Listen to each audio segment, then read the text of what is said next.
Hello, it's me, it's Ball in the Basket, back again with another video. And this time, it is my Denver Nuggets team prediction for 2017-2018 season. Let's get started. Okay, this Denver Nuggets team has had some season. I've definitely gone way over my expectations on this season. I think it's been a brilliant season with this team. I think we've done so much more. We've basically gotten our star. At the start of last year, we were really, it was really a risk going into that season. It was I don't know if I was looking forward to that season, to be honest, last year, because I didn't really know what direction we were going in. We were kind of directionless. We were kind of stagnated, and we were definitely projected not to do too well. We did a lot better than we expected. We finished 40 and 42. And we also secured, obviously, as I said, Nikola Jokic as our star. Nikola Jokic is an amazing player, and he is becoming one of the best players in the, if not in the entire, not just the Nuggets team, but in the entire NBA. This player has bloomed, he's blossomed, and he's become amazing. And this is where the team will be centered around, of course, without a doubt. There's no doubting in that. I mean, he has built his team on his kind of shoulder and his back.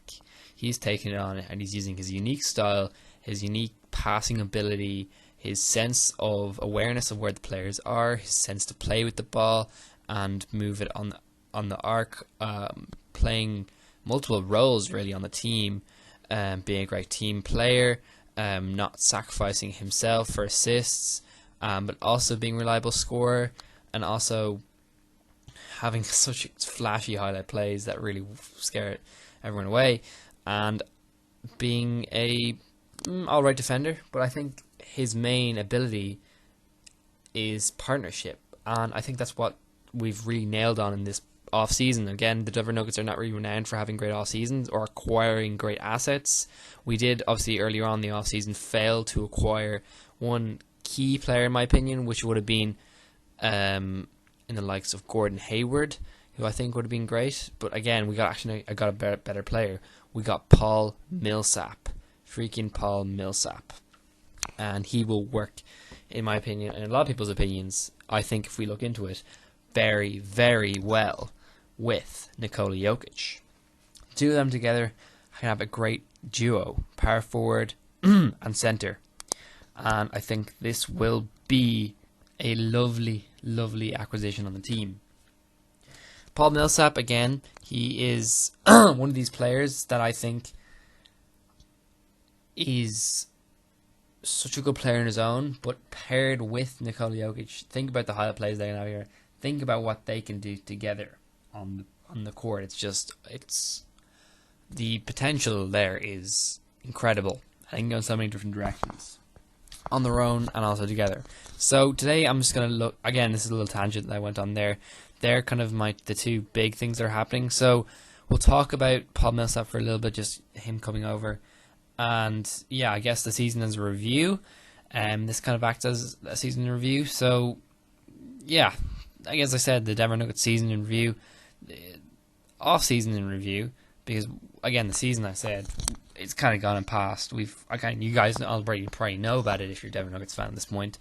But yeah, I was really excited about the season. I think we did a wonderful job in the season, and I think definitely a lot of stars have been made, a lot of up and coming kind of routes for the eventual flowering for a lot of players has come true. I think Jamal Murray is one of those. I think obviously Nikola Jokic is a star already, in my opinion, but definitely has so much more potential. He's young. The youth on this team, Jamal Murray, of course, he has really taken a step up since the start of the season. He's won obviously MVP Rookie of the Year, or sorry, not Rookie of the Year, MVP in the Rookie All-Star Game against Team World against Team USA. Also, we have Juan Hernangomez, who came from being drafted 15 last year to standing out in a couple of games, making a name for himself, especially in the Golden State game, where he became a block master and a three-point master, and basically is kind of a helm on defense, but also actually a really, really nice shooter and really good, and basically adding to that shooting offense. Speaking of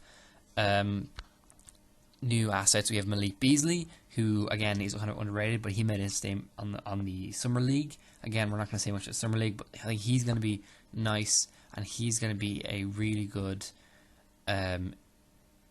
backup point guard. We have a lot of point guards, by the way. Jameer Nelson, of course, having once again a really reliable season and being such a clutch player, in my opinion. I think he's one of the most clutch players on this team. Obviously a great handler of the ball, and great as usual. Wilson Chandler coming back from first season after missing all of last year. Again, what can you to say about Wilson Chandler? Where do you start? He is definitely, if not, probably one of, if not the best scorers on this team. So reliable. Again, with Danilo Gallinari on, he's going to fill that role perfectly. I say he's got the best. He's got the best shooting on this team, maybe bar Nikola Jokic. And then, of course, who am I forgetting about? Well, we got Mason Plumlee. We'll get to him in a bit. Okay, so the season really has shown off a lot of stars on this team. I think the direction of the team is more ingrained now. Again, we're in a more difficult Western Conference, I believe, this year than last year.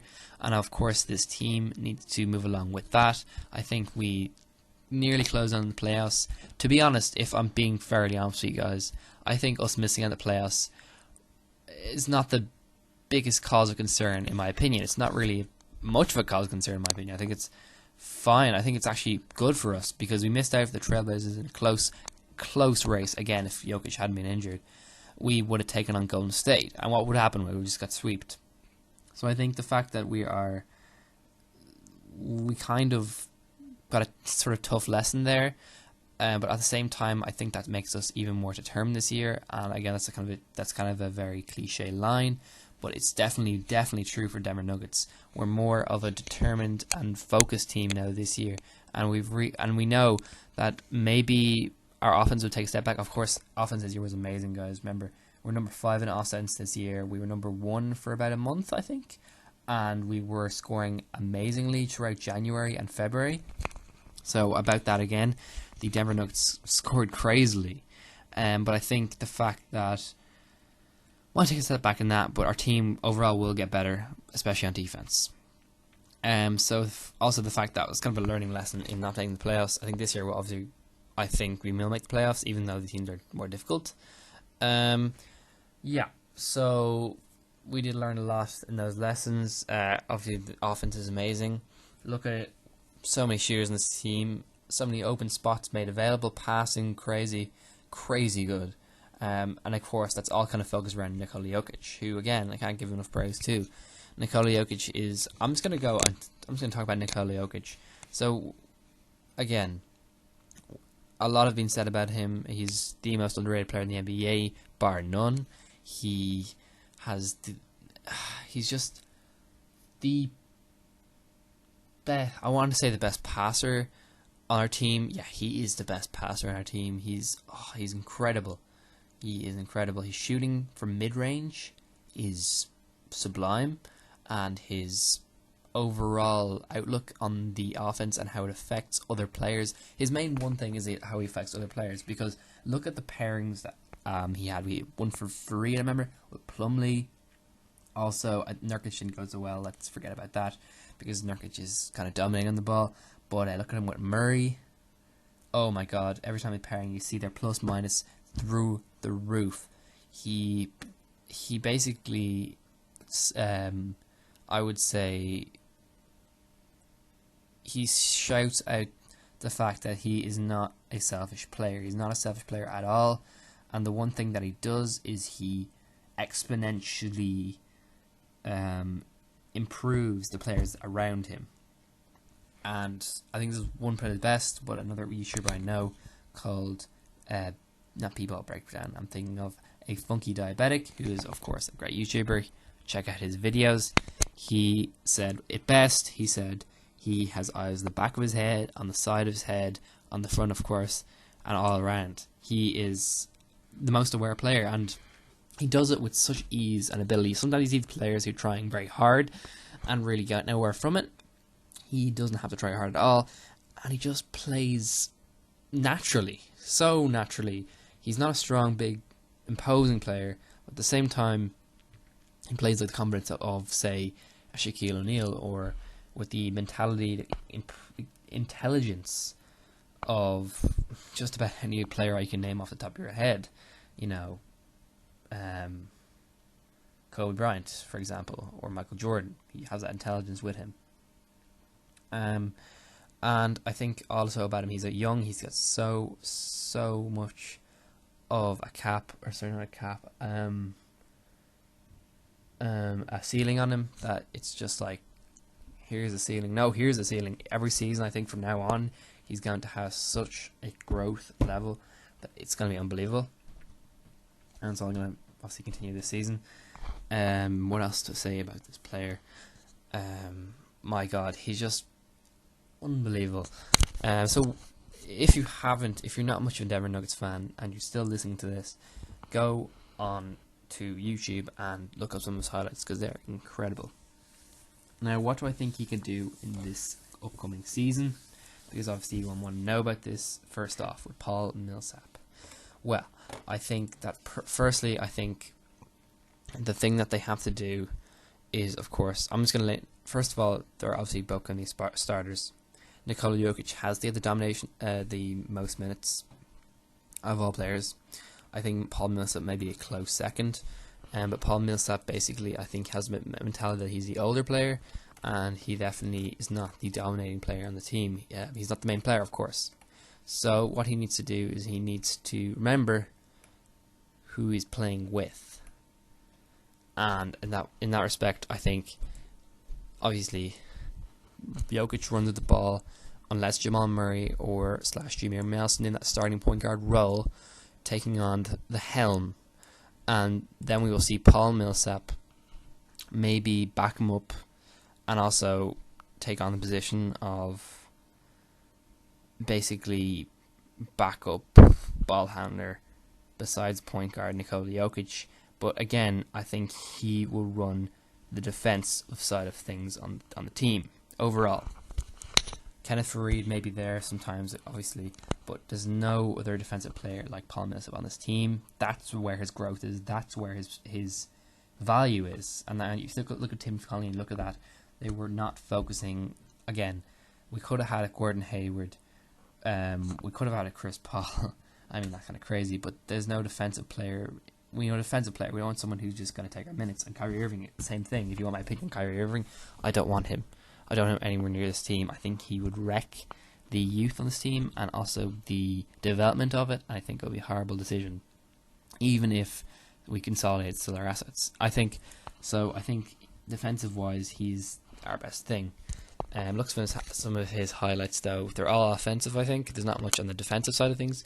But looking at him as a player, he has the ability to take up the defensive side. He's power forward, and he is kind of, in my opinion, again, if he does play offense, he's still going to be really good. I just don't think that's where his growth is. We already know what he can do on offense, you know what I mean? And he's not going to be handling the ball all the time, so I can't really see him doing that. So in that respect, though he is the perfect matchup for Jokic, I could see Jokic handling the ball, maybe passing it off to Millsap, and then someone else possibly finishing it on shooting side because we're a great shooting team. And in terms of going into the paint, he is also very good along with Jokic. So the two of them, I can see him both sides of the court. Having those two options is just, it's priceless, to be honest. Oh my God, it's been so good. And Chandler as well, because you remember he can also attack the paint pretty well. So again, defensive side, I'm not sure I can see many defensive players, but I know this guy's a defensive player. I've heard so much about him. And of course, he's going to be a leader mentality as well. So that's going to be good. So yeah, that's that. I have been watching some of Paul Millsap's plays, some highlights, and I can tell already that he's fearless and confident, and that matches perfectly with Jokic. I don't think there's going to be too much of a personality clash because Jokic is kind of a lighter kind of person, I think. So I think even if, I think what will happen maybe is Millsap might be a more dominating personality. He might be more, take him on his wing kind of thing. But Jokic, I think, needs to understand you're still the main, you're the main asset on this team. and you cannot let a player like Millsap take that away from you, become the star on the team. So I think Mike Malone is going to have to instigate that a little bit. But I think this will be a good pairing. I think that what differs from Nurkic and Jokic, I made a video before again, really early on this year, I said that those two, personally, I think it was not a great pairing at all. And looking back on it, I can kind of understand, I didn't say this in the video, but I can understand that maybe Nurkic was not gelling well with Jokic, and that their two personalities differed too much. I think this is going to be sort of similar, but the difference is that they're both not competing from the same position. They're both different players. They're not playing center position together, and we're also not going to have, the two mentalities on the same people, because we already know Millsap is maybe gunning for gold, but he's not. He's older, he's more wise, and he has more of a hindsight, I think. So I think that he will be able to. He won't be competing directly against Jokic. He may be trying to play well in the team, but he seems like a type of player who wants to improve a team overall and is going to be looking at the team as opposed to himself. I think Nurkic is more of a selfish player, and he wasn't thinking team first approach was. So that's why I think this is going to be a lot better of a pairing.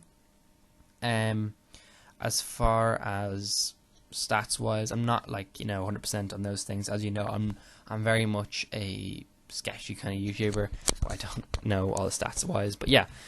So there's that. I'm gonna finish up talking about Jokic right now, and then we're gonna get into my basically just thoughts on the draft. Draft wise, off season wise so far. Again, Millsap is the main thing. Then we're gonna go into the projections for the team, and also the team roster predictions, like who's gonna be on the team, and look at the next year. And also maybe at the end I'll do a few mailbag thoughts on just some of the other playoff things in the NBA. Again, this is kind of turning into a podcast now. We'll see if I'll edit it down a bit. I want to have this kind of shorter than what it is now, but we'll see. Again, ball in the basket, guys. But be short enough videos, but again, this one's being very long, so yeah. So kind of in summation of my points that I've been saying throughout this video on the two, Nikola Jokic and Paul Millsap, let's look back at the past season and their kind of stats that they took up. So the growth rate again for Nikola Jokic, as I said, has been really, really good. Just to put that in perspective, year 2015, his first year in the league for Denver, his plus minus was 93. He had scored. He averaged. His field goal percentage is 51%. His 3-point percentage was 33. His free throw was 81. His plus minus was 93. Going 2016, it was 297. Let's look at 2016 stats. His coming out party year, I think. Because look at his stats, amazing. Minutes per game, 27.9, quite small. As you can see how efficient he is here.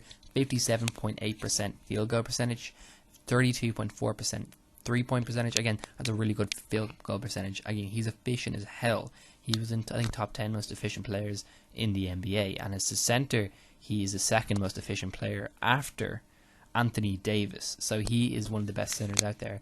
In my opinion, best rookie centers. One of the best,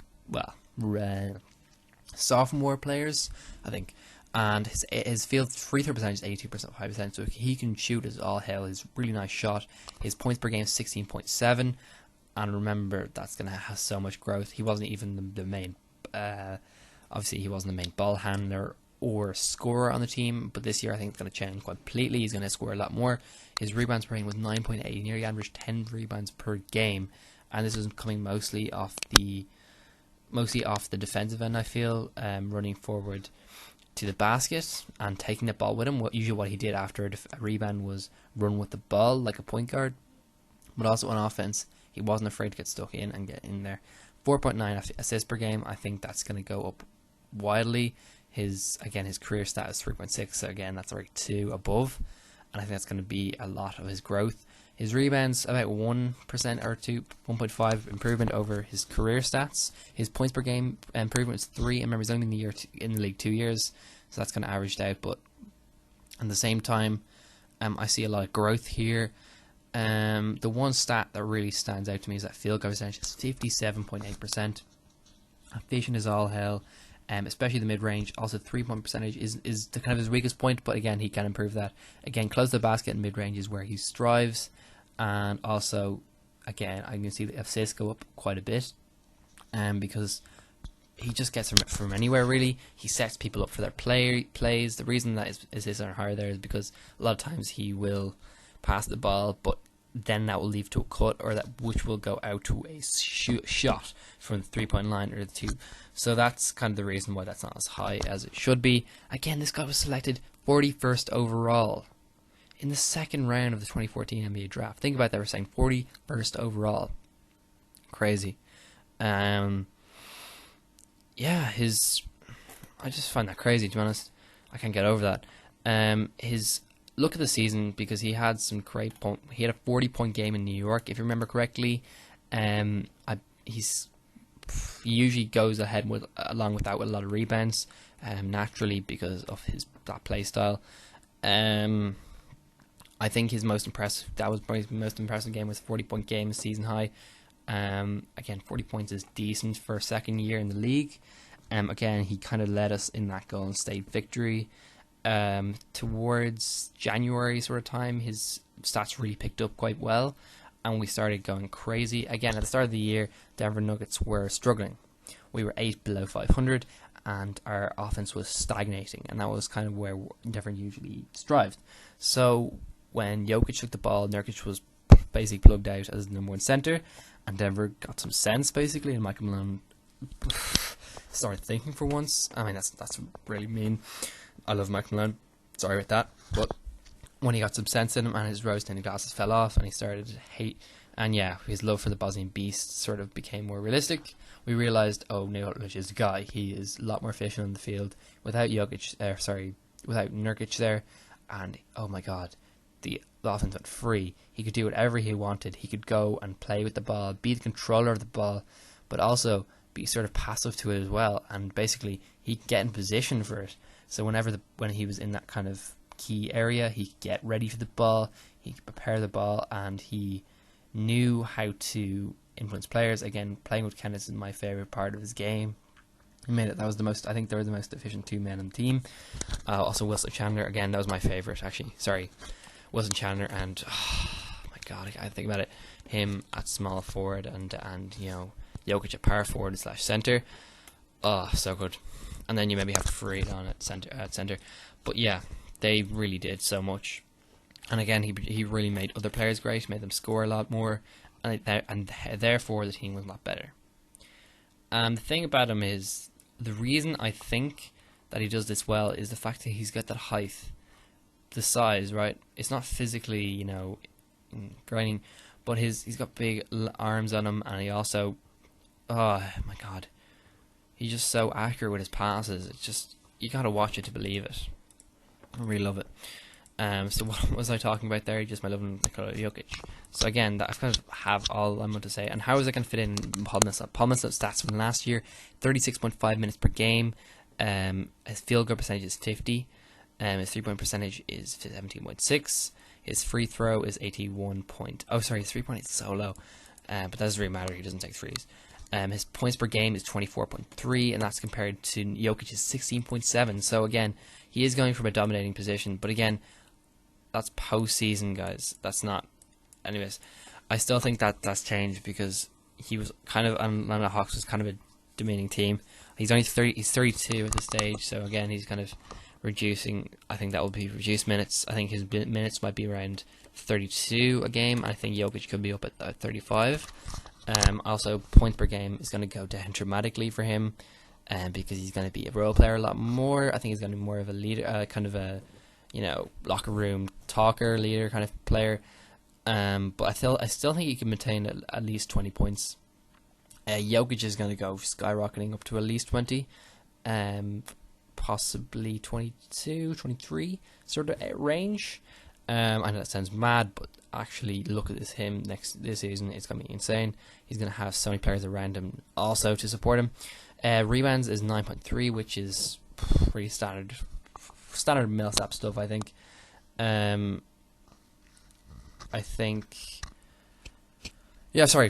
Paul Millsap 20 points a game. I don't know if that's true. I think that could be down to 15. I'm looking at postseason by accident. Sorry. But I think Jokic could skyrocket nearly 18 if I'll be realistic here. Assists per game 4.3 grand, and then blocks per game 0.7. Looking at his stats he's been in the season from 2006, and he's played for Utah all the way up to 2012. Then 2013 through 2016 he played in Atlanta. Last year was what looks like kind of a middle of the road year for him. His plus minus was 136. His best was 408. 2 years ago, again, the Atlanta Hawks from 2014 were incredible when they had Dennis Schroeder and Al Horford. Oh, they were amazing, and they were really a standout team. But this last year, it's kind of been very subdued, very quiet for them. I think they may have missed out in the playoffs. I'm pretty sure on that. As you can look at his minutes per game, he got 136, and his 3-point percentage from last year was 31. Field goal was 44. So I think his best stat, looking at everything there, is his points. He's just going to be very consistent on that. I think so. That's going to be good. His defensive side, again, 62 blocks, 90 steals, and again, his rebounds 533. I don't know what that means, guys, but I think that's going to be decent for him. I'm looking forward to that. So again, their stats aren't giving me much. Yeah. So again, how is that going to work together with Jokic? I kind of told you that. Yeah, it's going to be good. I think we got to watch out for his, obviously, in terms of front court pairings.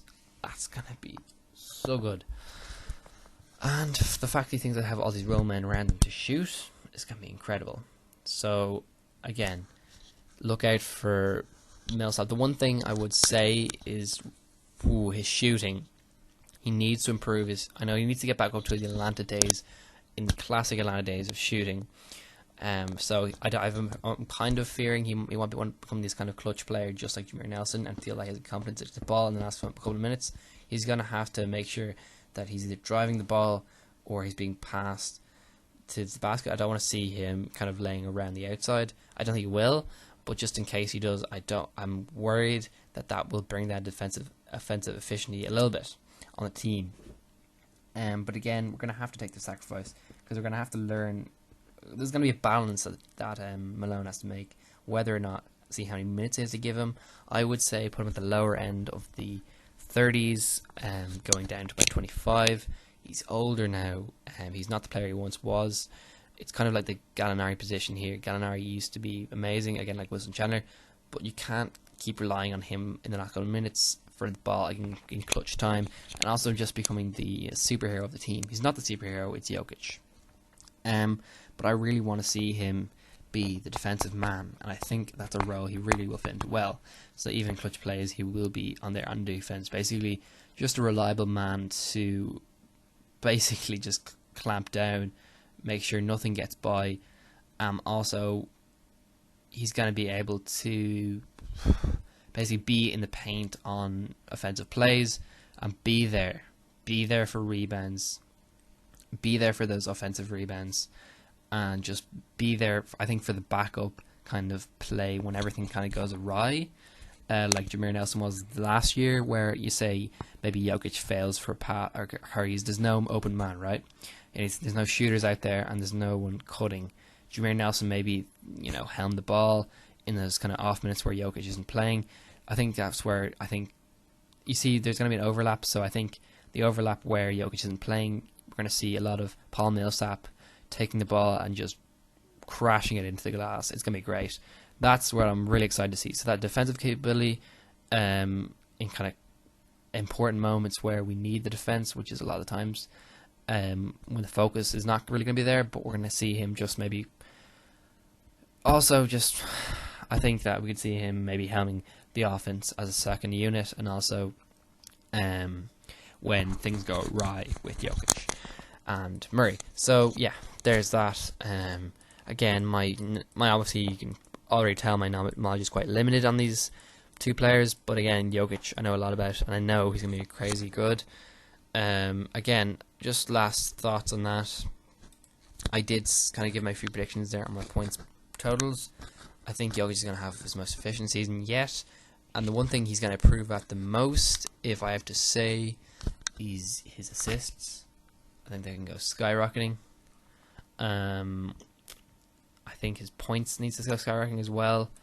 I think Paul Millsap is going to lessen in those areas, but he's going to. I think his efficiency. I want his efficiency to go up a little bit, but I don't know if that's going to happen straight away. It's going to have to be interesting to see how the pairing goes. The most important thing, I don't care about really much about individual stats as much as I hope this one pairing works really well. And if not, it's going to be kind of difficult to see this team taking the next step that I want them to see, developing that kind of sixth spot in the playoffs, and basically, most importantly, just becoming a better team. Might not notice it in terms of the win-loss, but in terms of this team, I want to see it get better. Okay, so let's look at the rest of the roster and kind of my predictions on. We're nearly kind of wrapping things up here. So I'm going to look at the rest of the roster. My predictions: he will be starting, of course. We're going to see Jokic take up that center role, Millsap take up the power forward role. So who are the other three players that I've got? Well, at point guard, I think starting the season off, we're going to see not Jameer Nelson. I think actually Jamal Murray will start us. And that's kind of interesting because, of course, he is not Jameer Nelson level yet, but I think they're going to take the risk. And the reason I think this is because we know that we have Nikola Jokic to back up on the offense. We know that Nikola Jokic can take that ball and do a lot of the offensive maneuvers that Jamal Murray maybe isn't as good as yet. So Jamal Murray is basically going to be kind of that shooting guard role, but he's going to play as the point guard. So basically he's going to become more what's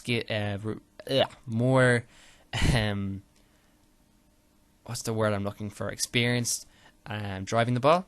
I'm becoming that point guard, kind of trying to make the calls like Emmanuel Mudiay was in his. Because I know the reason that Jamal Murray is going to become the starting is because they let Emmanuel Mudiay do that in his first freaking season, and this is Jamal Murray's second.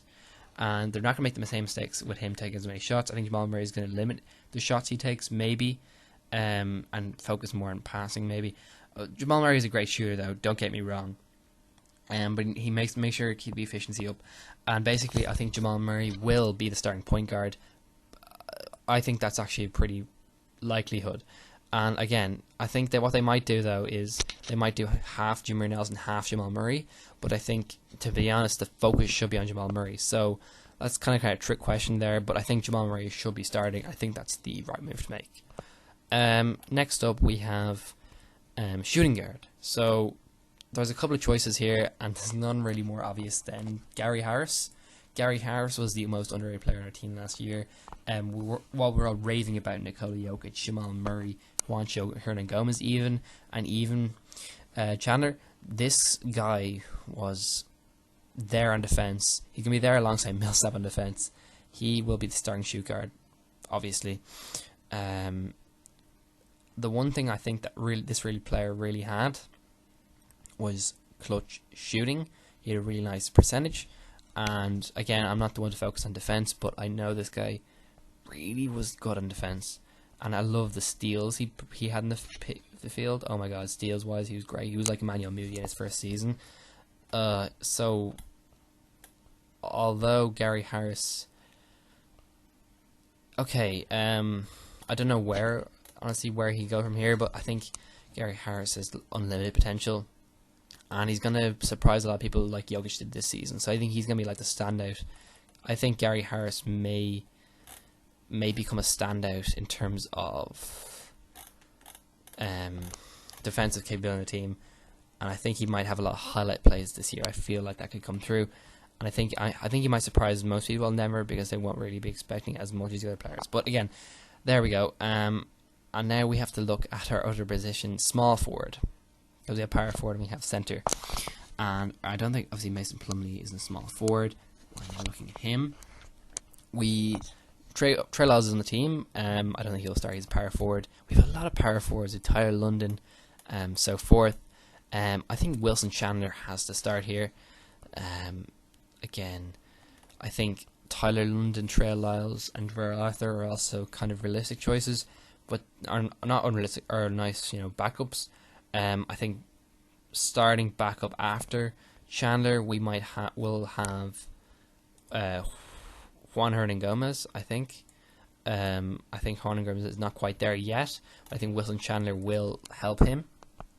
And Wilson Chandler, of course, being just a shooting expert, and I think no better to being more consistent on the team. He's going to be like the rock of this team in terms of consistency, while we're still experimenting with Jokic and Millsap together, and we still have Murray coming up and being quite green, and still having kind of maybe being a bit hesitant on the ball. And of course we're going to have Gary Harris, who will be more, I wouldn't say he's going to be more rocky than the other players. I think he might be a bit more safe choice, but again, Gary Harris will also be he's still young enough, and also his defensive game may take away a little bit from his offense, and also he's going to be worried about maybe his role in the team. It's going to be changing a little bit. But other players, I think Wilson Chandler, he still is going to be that same role for me, to be honest. I don't think his role changes too much. It doesn't really get affected. I think Gallo's minutes go straight towards Chandler, and I also think that he's just going to be so there on offense, and he's really going to help a lot and just be such a great, team. He's just going to be that man that you need there, just basically backing us up, making us feel confident, and also a role man. He's going to be there in pick and rolls and shit like that, and he's going to be same role as last year. I don't think it's going to change too much, so that's a boring choice there. But anyways, just thoughts on other players on this team. Again, Chandler, there should be some more that I have to say about this guy. Honestly, yeah, he's going to be really consistent there. I don't think his numbers will change too much from last year. I think, if anything, they'll go down slightly. But that's only because Millsap is going to be there as well. He's a small forward, not a power forward, so I think they could do play alongside each other will be nice. And I think if his defense stays alright, that'd be grand. I think he has nice defensive plays as well. But again, we're not really focused on defenses here again, because offense is obviously a big thing. But I want to see defense take a little bit of step up. So I'm just saying defense for all these players because I want to see maybe something happen there. But yeah. Okay, Darrell Arthur. One thing to sum him up, one kind of sentence to sum up would be he will need I don't know what to say about this player, to be honest. I like Darrell Arthur. I think he's a nice backup, but yeah, I don't know. I'm a fan of him, actually. I'm a fan of him. He's gonna be the Mike Miller of this team, to be honest. He's gonna be that guy he's gonna play pretty small minutes, but when he comes on, people are gonna like him just as that role man. He's gonna be consistently on this team. I think he did say in a statement that he wants to end his career here. I think that's great of him. He's kind of like the Mark Noble of West Ham. I get the reference, but he's gonna be there the whole time, and he's gonna be so like the heart of the team, to be honest, because he's going to be there just whenever they need him. And I think that's the Mike Miller of this team. There's no way to phrase that. I really think he actually had a really good year last year in terms of shooting. And actually, I really liked him. So I don't know if that's going to keep up. But honestly, I don't care because his position really isn't going to change that much. And I really like him. Coming up next, we have Will Barton. Will Barton, when we're last year disappointed, I think his year before last was better. I think Will Barton is becoming a bit complacent on the team, maybe. His guard forward kind of role. Yeah, I don't know. His play style is becoming a bit redundant because we have shooters and we also have a few other players that we're using to run pick and rolls, and he's not one of them. and I'm kind of worried about him on this team, to be honest. He's one of these people that I was raving about in 2016, but 2016, 2017, I couldn't care less about him. And I think his playing has gone down a bit. I don't know. I don't think he's a bad player. I just don't know if this team suits him as well as others. Like, for instance, Nurkic didn't suit him to play here. Again, with who would I talk about here? Geoffrey Laverne. He kind of fell apart on this team, and I'm not quite sure if to pin down the one reason for this guy, but I do think it's to do with what I stated there earlier. His offensive game is not suited to this team as much as others. I know he's just not exactly amazing on shooting. He's quite rocky with the ball. His handling isn't great, and we need a lot of handles on this team, especially to keep the ball. And honestly, I don't think his ceiling for offense is defense as well. And looking at all the other players, I can see how their defense could improve. I just couldn't see it with him. Malik Beasley, he's been a bit of an excitement in Summer League, and I don't know. Last year, I think the only way is up for him, to be honest, because his stats have been so kind of under par this year. Last year it's been like kind of worrying. It's not been worrying because he hasn't been given many minutes to prove himself, really, I don't think. So therefore he's going to come back from the D League, hopefully with a new vigor. I think he reminds me a bit of Emmanuel Mudiay with the ball, but the only difference is I think hopefully he doesn't get as injured as much, and if he could fill a role that Emmanuel Mudiay maybe had in his first year and be like a backup point guard, that'd be grand. Emmanuel Mudiay, I don't know, his time is limited on his team. If he doesn't leave in the off season this year, he'll be gone this year. Hold me to that statement. Emmanuel Mudiay is, I'm just going to sum it right now. He's injured all the time. He is turnover crazy, probably more than freaking Malik Beasley, even though I haven't seen many minutes of him. That's not fair. And I think he was given the helm, he was given that responsibility too early in his career, and it really has affected him as a player. I think it's gone to his head a little bit, and I think he kind of is irredeemable, to be honest, at this point. And that sounds mean, but I think we've just gone a different direction as well. Just like I said with Will Barton. Last year was really much of a disappointment for him. I think as a player, he deserves better than what he's getting here. Say if we put him back in a role, say as a backup point guard, I really don't think he will be able to. I'm not sure. I don't think there's just minimal minutes for him that I would give him, because I would have Jameer Nelson and Jamal Murray, so I think I have him at number 3. And at number 3, I think he's not going to have as much development, and you're stunting his growth. He doesn't want to play. He wouldn't want to play here. There, I don't think if he gets injured, he might be out for a lot of games. Putting him in maybe at shooting guard, he's not going to be a good shooter. And also, the only really well development is to have him with the ball, in my opinion, calling a team. So I think what I would do is do a multi-man trade and pick up maybe what they're calling at the moment is Eric Bledsoe. I think that'd be a good one. I think that's a promising lead, maybe. I think Eric Bledsoe would be great. So I think maybe him, and a couple others that are on at the moment. I wouldn't say Kyrie Irving. Don't get Kyrie Irving. But there's a couple others who I could see coming. And I would also... that music shouldn't be on. I would maybe get rid of... what's his name? Kenneth Faried. So, yeah. Kenneth Faried. Moving on to a less depressing topic. I think Kenneth Faried's been really explosive and really good this year. I think I would put the season up being one of his best.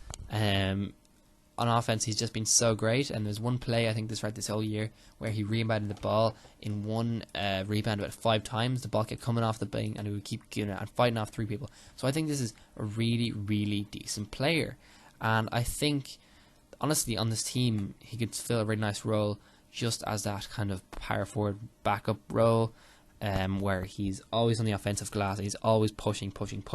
He really works on this offensive team. Because we're such a pushing team and working so fast and so furious, you need someone just there to be on offense to keep that flowing.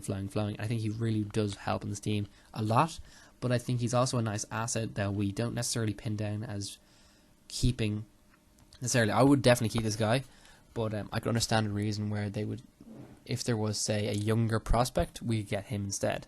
But honestly, I think he's kind of a good asset. I don't think he never should be putting on the chopping block so far, just about yet. We'll see how he does next year. Again, if we see development from other players, I would definitely put them on the forefront before him. But in case, some of the younger players or some of the other people that don't go as well, he's definitely a great backup.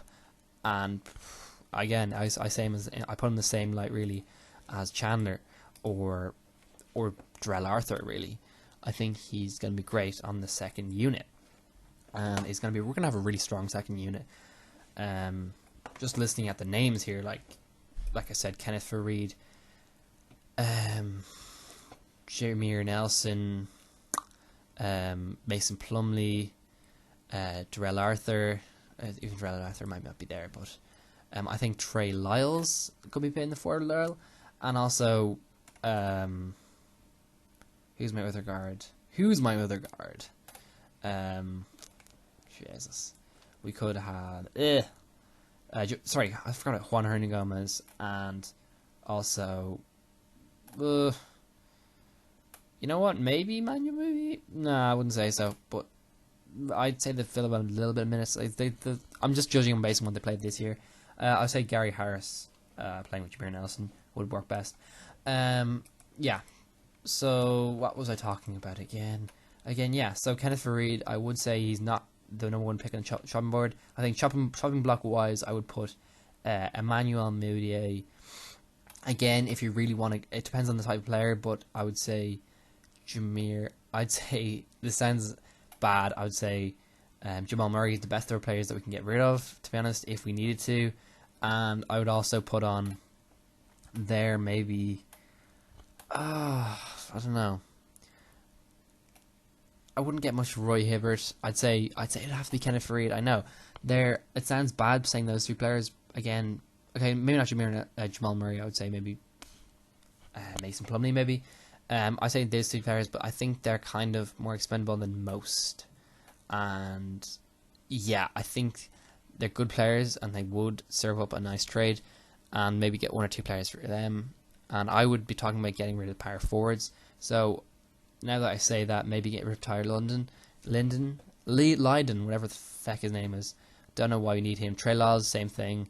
I would even consider having Juan Hernangomez stretch from forward to centre, and that way we have a lot more flexibility in this team, even just looking at that. And then you've got a really nice second unit that can transition really nicely, and also you kind of got a little bit of Venn diagram where you can have players play in and out from the second unit and the first unit, and there you go, your flexibility, and also the best, one of top 10 best offenses consistently in the league, also making your defense out of the bottom 5.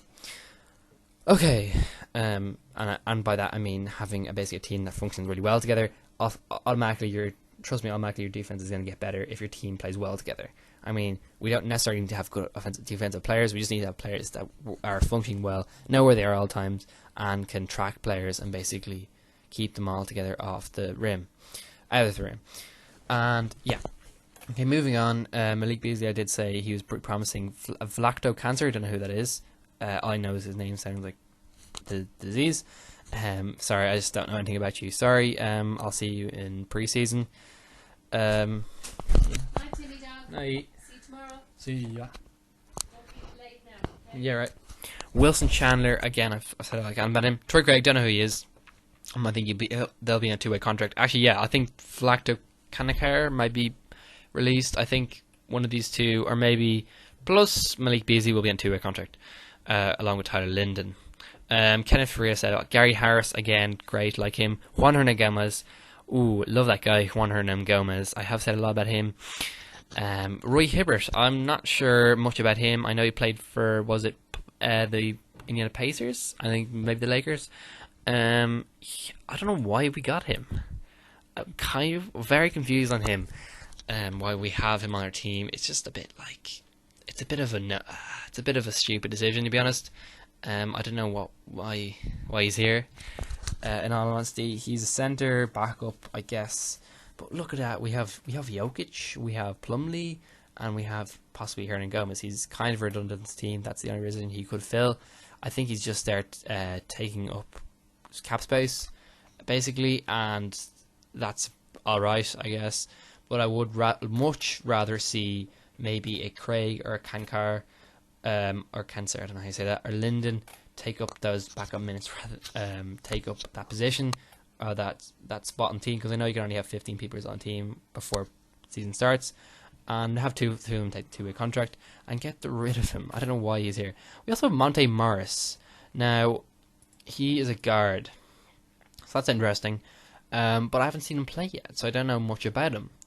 But I know he could be a nice backup player as well, or on a 2-way contract. Again, there's a lot of players I'm seeing. Okay, there's kind of like a tier, and like I could see how we have a lot of nice assets, especially in terms of forwards, of course, mainly power forwards, and of course point guards. But everywhere else, I just see where there needs to be a bit more improvement. So I would say maybe put a small forward, maybe put a guard and a forward on 2-way contract and see what we can do with them. Maybe put them gutting them from the power forward and small forward position. And I would put Monte Morris, maybe as a guard, small player, and I need another small forward on this team. So I would possibly go and shout for Kankar or Craig, but also Tyler Linden. And I don't want playing at power forward, I'm playing at small forward. And judging by his bio, he's kind of looks more like a small forward, I would say. But I'm not sure about that. Trey Lyles, again, same thing. Millsap. Mason Plumlee might be the last one I haven't really talked about that much. I did talk about him in my Mason Plumlee trade video. I do see him. I was kind of disappointed in him at the latter half of the season where he played. He didn't play much. But what I did see, I was kind of about. He was a lot better than the compatibility that we had Jokic and of the team of Jokic and Nurkic, but I do think that will become redundant, of course, because of the fact that we'll have Millsap and Jokic playing, sorry. So the thing is, yeah, it's going to be kind of disappointing. Plumlee is going to be playing last minutes. Plumlee will be on then, of course, that third unit really. And it's going to be very much a thing where we have a very much solidified first unit, second unit, which is interchangeable. And then there's a third kind of unit to the lower tier, kind of 2-way players. And the players that will, have to prove themselves to the same team. Mason Plumlee is teetering on that line of being basically, prove yourself, you're out the door. And I think he can hold on definitely well as a secondary center. But Hernan Gomez is going to be on his heels, fighting for that position as well. And that's going to be an interesting thing for him, because we know Jokic is going to take a lot of minutes off him. So I would say for him, overall, I think his game, he's going to maybe try and have him, be like Jokic 2.0, who can play well with other players. He's going to make sure he's also uniquely well with other players, and he will gel well. He's more likely to stay on the team. And that sounds harsh and all, yeah. And overall, I think, he's just gonna be another server on offense. Defense is where he can stand out, just like I said with Millsap. I have seen him kind of all right in defense, but nowhere near Paul Millsap or Gary Harris, really. So I'm kind of meh on this player. I'm meh on a lot of players in this team, to be honest, that are in this lower tier. But I do think I was much more hyped than it's crazy to think that I was hyped about him like in April time when we trade for him, or February at the trade deadline. But now it feels like he just feels like a very much overhyped player. Not to say he won't surprise us, but again, I'm going to be here waiting. So there you go. There's my thoughts on my players on this team. I know this video is meant to be about 15 minutes. It's gone already about nearly an hour at this stage. I'm just going to sum it up, guys, and just sum up my thoughts. I think Denver this year, I'm going to just do little predictions here. I think Denver are going to surprise. And that means mainstream.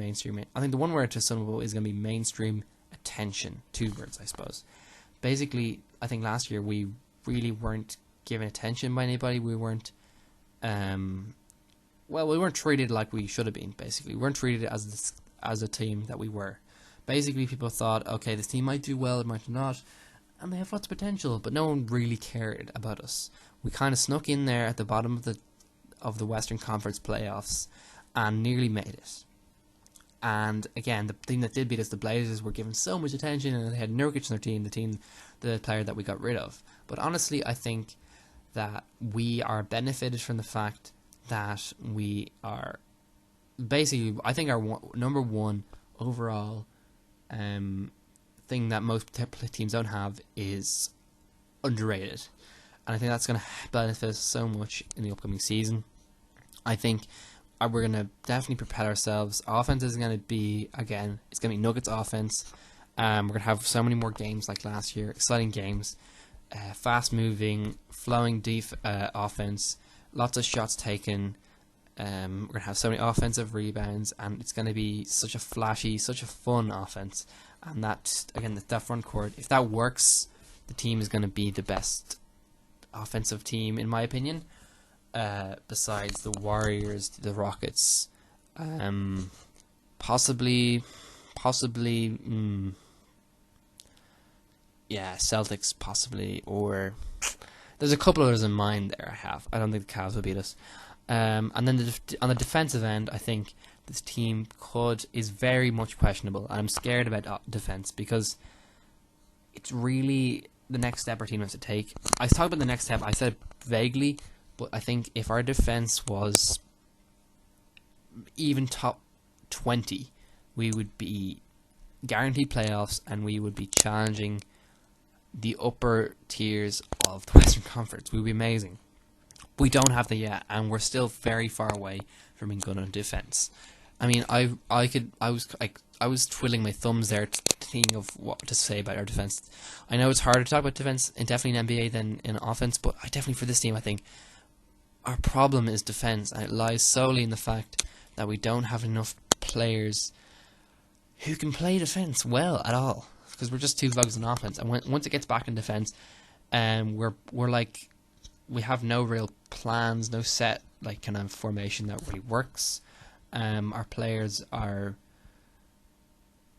they're not geared for defending well. I don't know. I don't really know the secret to good defense. Look at the Spurs; they're just such a good defensive team. No one on our team blocks at all, or is known for stealing, apart from maybe you could look at Chandler maybe or Gary Harris, but apart from that, like, no one really.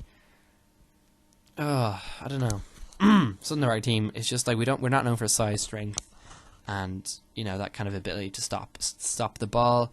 So I think our defense is going to need to take a step. But again, I'm not going to say that blankly and go it's going to happen. I don't think it's going to happen if we just expect it to happen. I think we're going to need to promote a lot of players in this team.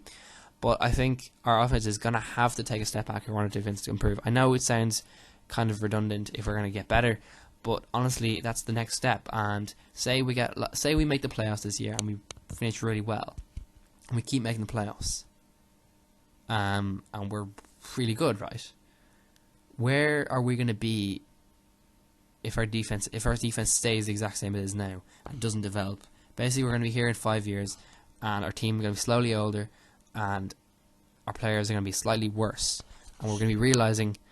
And Jokic is going to be at his peak prime. Okay, yeah, maybe he will still be the star on the team, but our defense is not going to be seen, and we won't be able to consistently be a good team and also improve from where we will be. We'll be like mediocre in the Western Conference if our defense doesn't improve. Honestly, we'll be consistently 6 or 5, and we'll be losing to the Warriors, because the Warriors, let's be honest, they're going to need to play.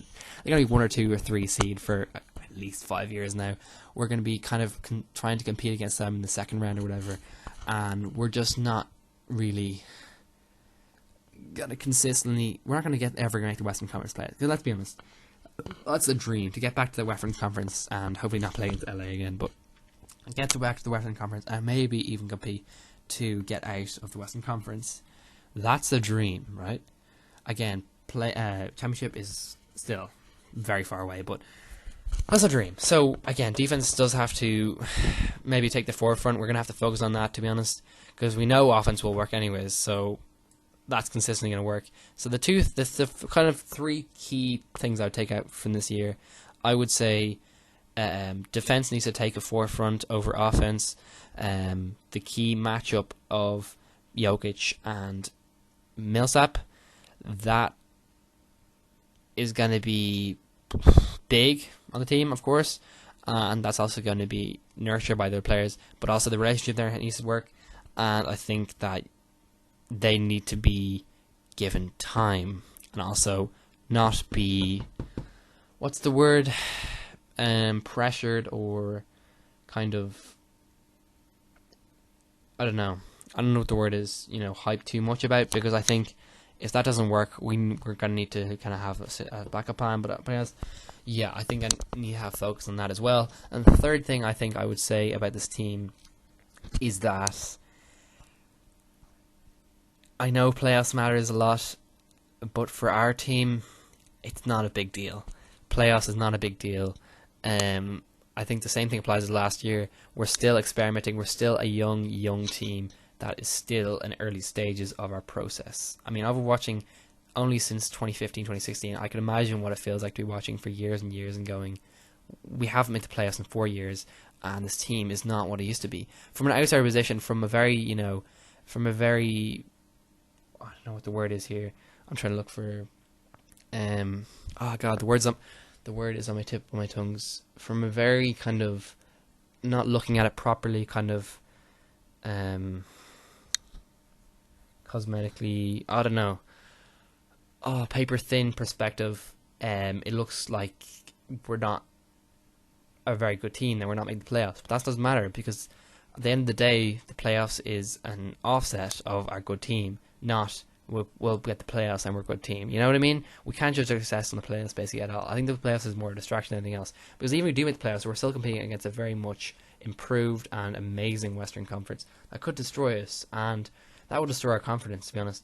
And also the fact that we're just going to be more, our team won't look good if we just try to compare ourselves to the best teams in the league. You know what I mean? So I think, honestly, that's my thoughts. I think giving a kind of a win-loss prediction would be very kind of weird.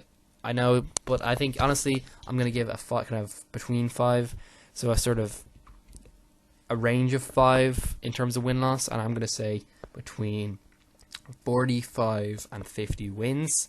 That's a little bit high. I think 45 would be my kind of bang on prediction. Again, we did do 40 this year. We did say last year it was, I think I was looking at one of the predictions videos and it said it was between 33 and 40, I believe. And sorry, yeah, it was we got 33 wins, remember, the year before last, and then this year I think we were projected about 34 and we got 40 wins. That's 6 above. So and our team is looking great this year, and we got Millsap, and if we get 5 more wins and people are projecting us, say, 42, I think easily could get 45 wins and above and beyond. But think about what the cutoff for the 8th seed is going to be. Very interesting, because this year was very low. This year I think it will be about 45, 42, 45. So I think we will kind of most likely make the 8th seed. But again, not my focus. And maybe in a future video as we get closer on. Again, I think, yeah. So I think, guys, that's it for me. I might do a future video just before the preseason starts. It's going to start, guys, around the end of September. So that's about 2 months from now. So between now and then, I'll be doing a lot more kind of, I think I'm on to a few historical videos in the NBA. Also want to do some, I'm going to do a random MyGM series, and also one more video maybe talking about just my thoughts overall on the off season for the whole of the NBA, apart from the Nuggets. So that's going to be it for me, guys. There are all my things to say. Hopefully you've liked this. Enjoy. I know I've been talking for at least an hour and 10 minutes, but I think it's really good deserved for me, because I haven't talked on this channel in about 6 months or so. So I need to talk NBA, and I've been dying to talk for ages, but I just don't know. I haven't felt like doing it yet. Hopefully you enjoyed this video. I will be up again, as I said, soon. I can't promise when. Hopefully a week or so with my first MyGM episode. And then I'll be at the end of the end of August, sort of before school starts, I'll do my off-season thoughts and all the trades that went down. And again, we'll look at all the teams in the NBA and how they'll do next year. So that's it for me, guys. Thank you. Make sure to support me in all you can. Leave your comments, your thoughts on what Denver Nuggets will do, because hopefully you guys have the same optimism as me and think about this team in a very positive light, because this team is one of the best upcoming teams in the NBA, bar none. and we're going to do amazingly, guys. Don't worry. So yeah, there you go, guys. Also, if you enjoy this content, basically subscribe. I have some more content on my channel that you can guys check out. I did a couple of videos like top 5 teams that haven't made the playoffs. Actually, no, that's not on this channel. Sorry.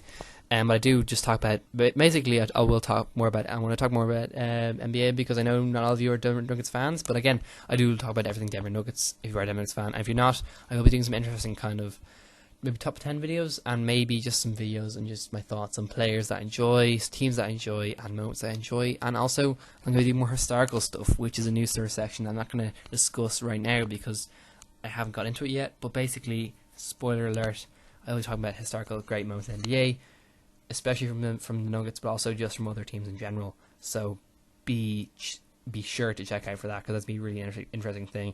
I don't think it's done enough on YouTube at the moment in the NBA world. But anyways, thank you guys for watching, and I'll see you all next time. Bye guys.